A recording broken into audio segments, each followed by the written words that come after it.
Jenesse was founded in 1980 by 5 Black women who were survivors of domestic violence.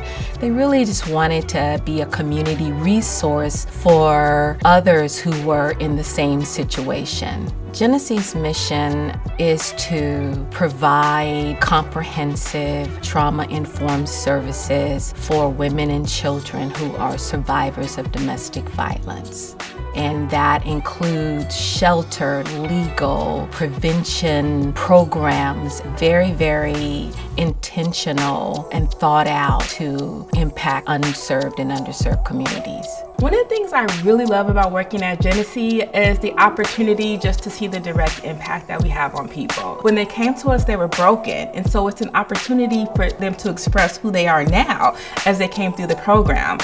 I've seen big changes with the clients and the children. They come here, there's not a lot of hope just because of their situation and being battered, but then once going through the program, it's just smiles and you see big changes, including them getting jobs and just finding ways to make a living on their own and feeling more confident in their lifestyle.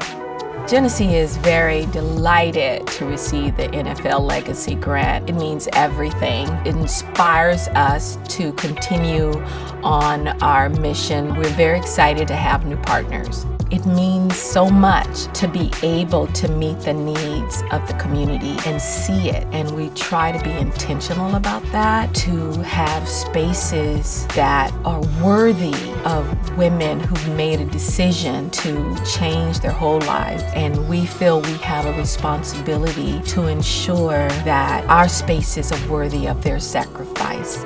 If anyone wants to learn more about Jenesse Center and how to get involved and deeper dive into what we do and our needs, our website is jenesse.org. In order for change to happen, it happens in unity and it happens in togetherness. We are doing the work that's needed.